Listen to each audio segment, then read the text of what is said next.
बोली वृंदावन बिहारी लाल की जय हो। श्रीमद् भागवत पुराण की जय हो। व्यास जी महाराज की जय हो। सुखदेव जी महाराज की जय हो। जय जय श्री राधे, जय जय श्री राधे, जय जय श्री राधे श्याम।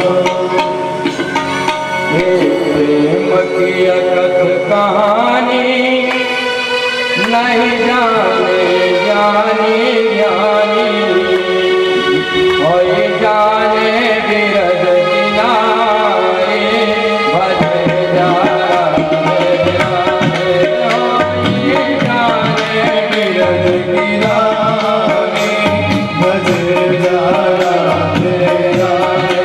राधे अलगे सरकार भजे जा राधे राधे।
नंदस्वात्मज उत्पन्ने जाता लादो महामना आहूय व्यक्तवेदज्ञान स्नातः शुचिरलङ्कृतः कारयामास विधिवत् पितृदेवार्चनं तथा धेनूनान्यते कालात् विद्येभ्यः समलङ्कृते सप्तरत्नौघा सातकम्भावरावृताम्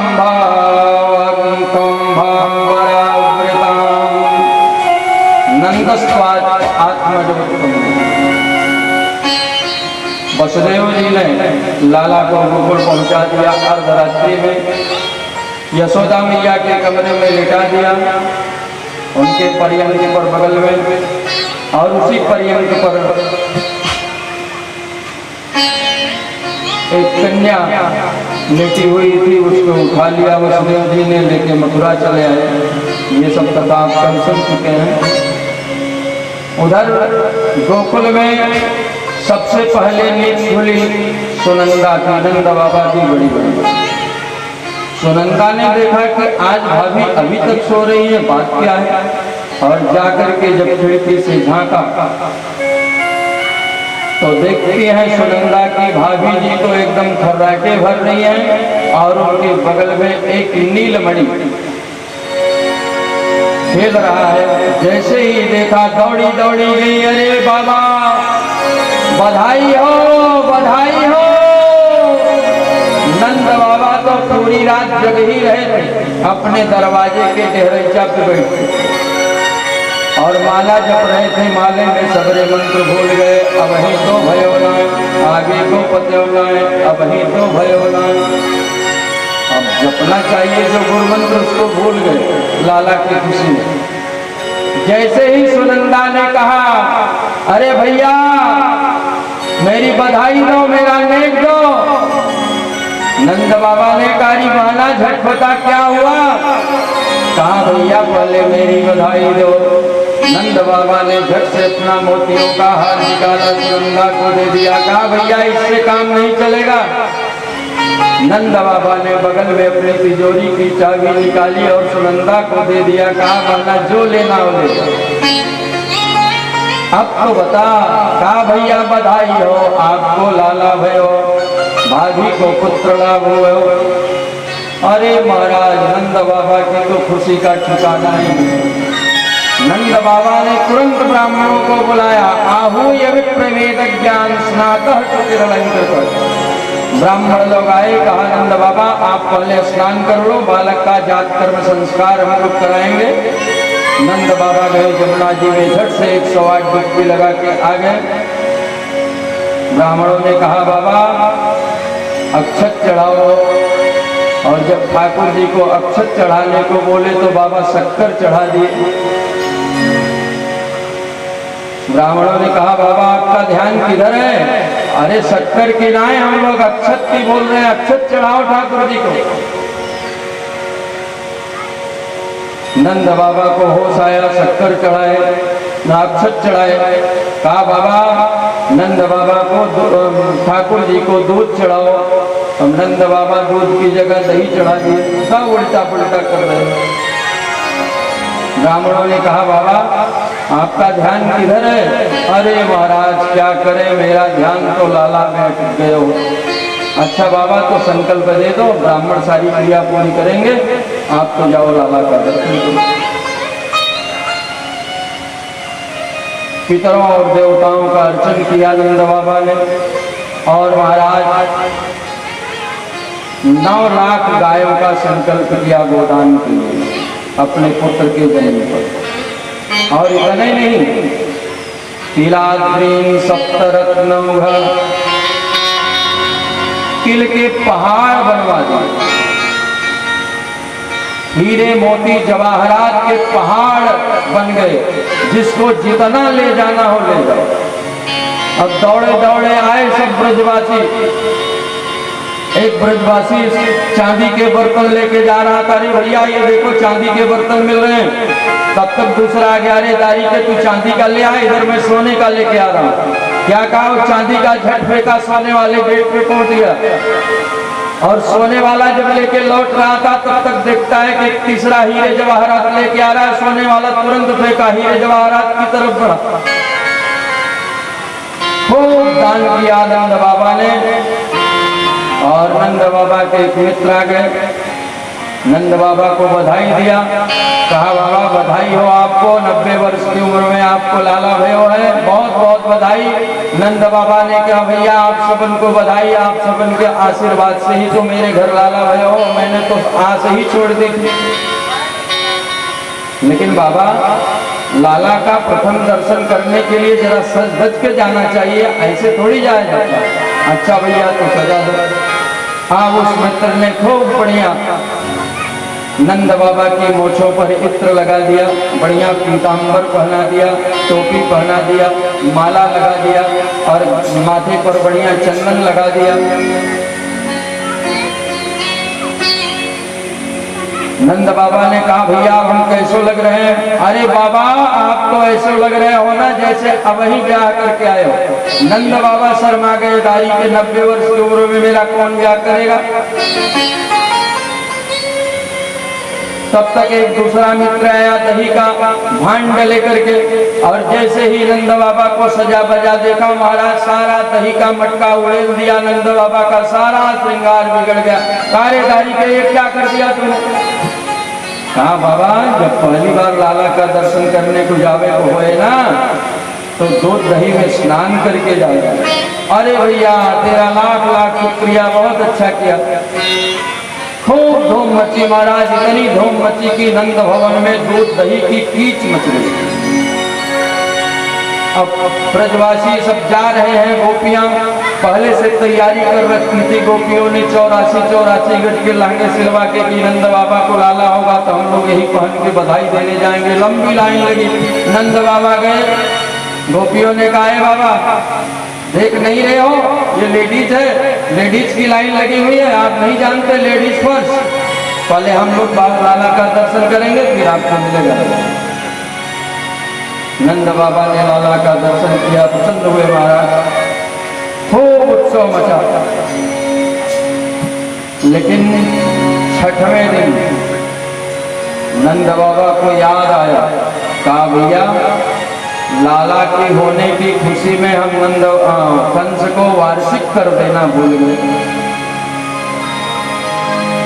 आप लोग मेरे लाला की देखभाल करना और मैं मथुरा जाऊंगा, कंस को वार्षिक कर दूंगा और कर दे के तुरंत वापस आ जाऊंगा। नंद बाबा मथुरा चले गए और जब मथुरा पहुंचे कंस को वार्षिक कर दिया। कंस ने बधाई दिया, कहा बाबा हमने सुना है कि आपके घर लाला हुआ है।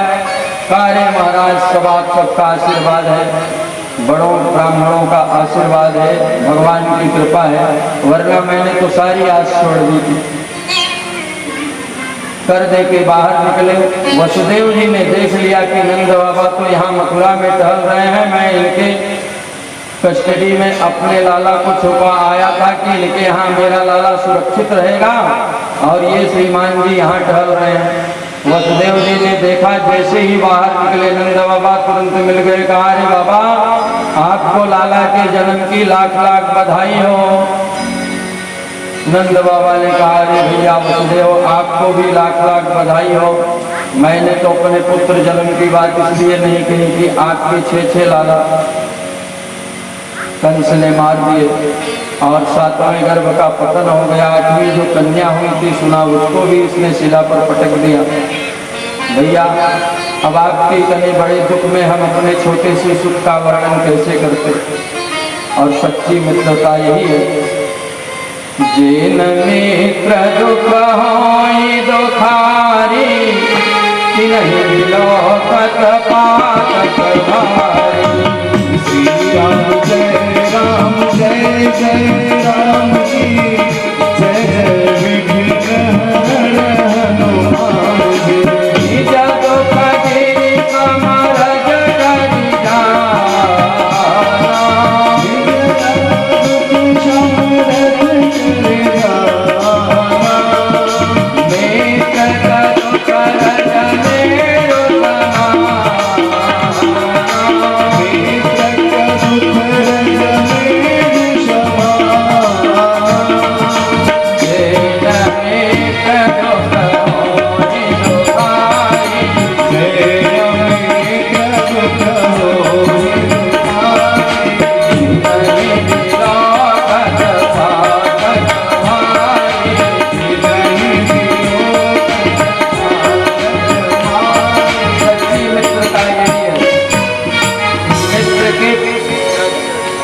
धूल के कण के समान दुख को भी सुमेरु पर्वत की तरह समझे और अपने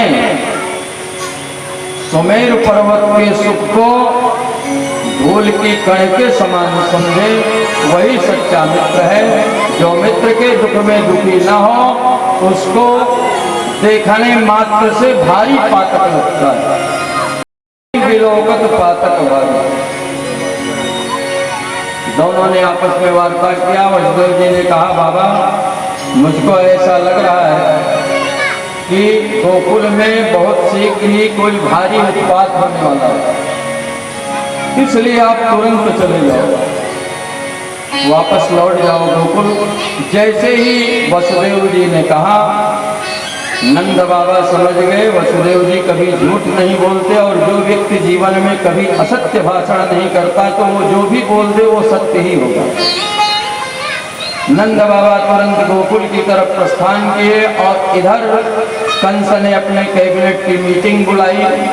आपातकालीन मीटिंग में ये निर्णय हुआ कि बकासुर की बहन पति अर्थात पूतना, उसने कहा महाराज आप चिंता न करें, मैं मथुरा मंडल में 1 वर्ष के अंदर के जितने बच्चे हैं सबको कालकूट विष लगा के पिला के मार डालूंगी और किसी को आप पे शक नहीं होगा।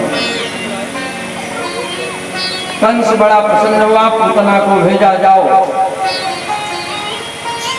कंसेन प्रहिता घोरा पूतना बालघातिनी, सुसंचकार निघ्नन्ति पुरव्याम प्रजादिषु।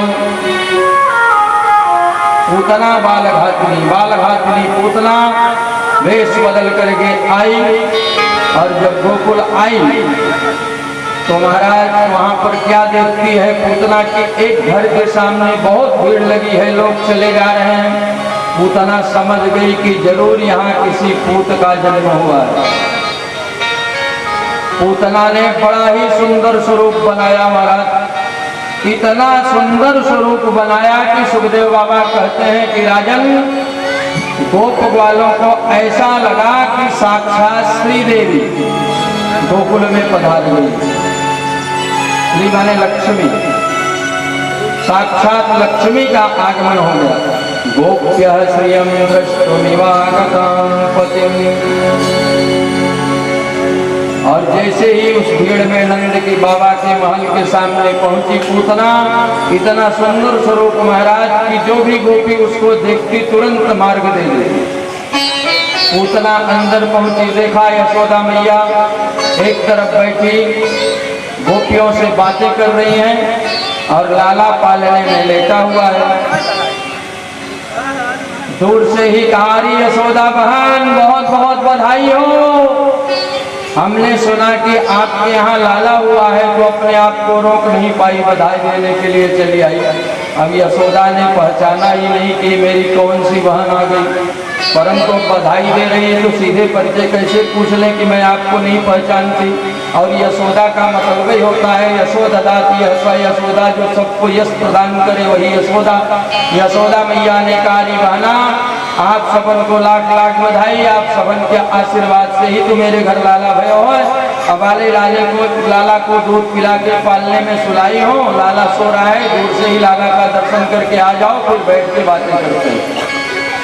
पूतना चली महाराज, और जब पूतना चली भगवान ने देखा ओ मौसी जी आ रही है। मैं तो यहाँ माखन मिश्री खाने के लिए आया था और मौसी जी कालकूट विष लगा के पिलाने आ रही हैं। तो अपनी दोनों आंखें बंद कर लिया, मानो भगवान भूत भावन भोलेनाथ को याद कर रहे हैं। हे भोलेनाथ, जहर पीने का अभ्यास तो आपको ही है, तो कृपा करके इसका कालकूट विष आप ही पान करें। अथवा इसलिए भगवान ने नेत्र बंद कर लिए। अगर मैं इससे नेत्रचार करता हूं तो नेत्रचार होने से प्रीति हो जाती है। पुष्प वाटिका में जिस समय भगवान राम पुष्प चयन के लिए लक्ष्मण जी के साथ गए हुए थे, वहां पर किशोरी जी का और जब उनका प्रथम मिलन हुआ तो दोनों एक दूसरे की तरफ देखे और नेत्र अचंचल हो गए। भयो विलोचन चारो अचंचल मनौ सकुचिति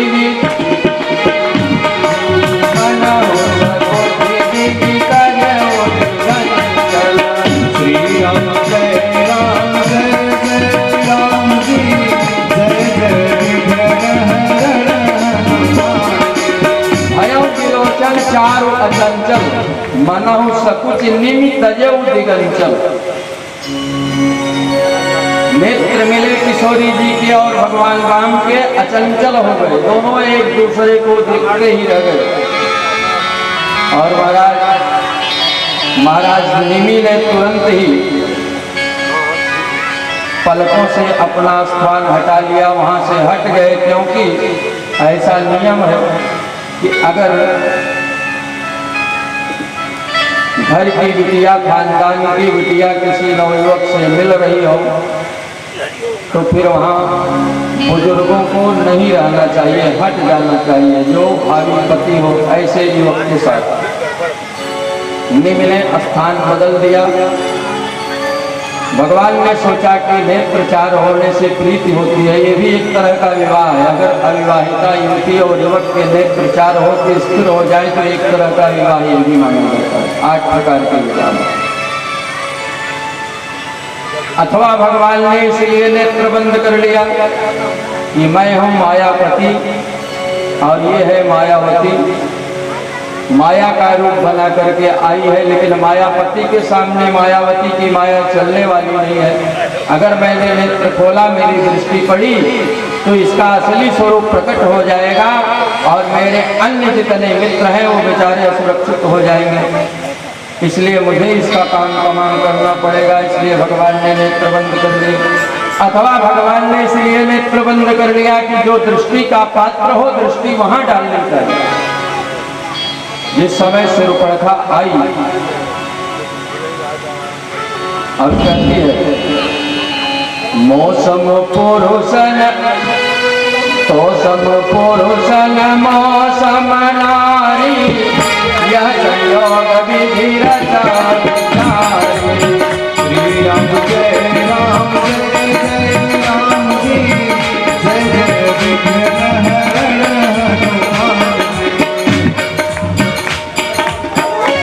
शूर्पणखा ने कहा कि मेरे समान कोई नारी नहीं है, आपके समान कोई पुरुष नहीं है, और बहुत दिनों तक मैंने इसीलिए विवाह नहीं किया कि मेरे समान कोई वर नहीं मिला। आप थोड़ा थोड़ा मिले हो, पूरे तो आप भी नहीं हो। तो भगवान को कम से कम देखना तो चाहिए कि कौन सी विश्व सुंदरी आ गई जो मेरे सौंदर्य को भी चैलेंज कर रही है। लेकिन भगवान ने देखा नहीं। सीता चितई कही प्रभु गाता, अहि कुमार मोर रघुराता। श्री राम जय राम जय जय राम जी, जय जय विघ्न हरण हनुमान। भगवान ने देखा किसकी तरफ? किशोरी जी की तरफ। सीता जी कही कही प्रभु बाबा, जो दृष्टि का पात्र है दृष्टि वहां डालो। अहि कुमार मोर लघुव्रता। भगवान मानो शूर्पणखा को ये समझाना चाह रहे हो, कहना चाह रहे हैं कि जैसे तुम कुमारी हो वैसे मेरा छोटा भाई भी कुमारा।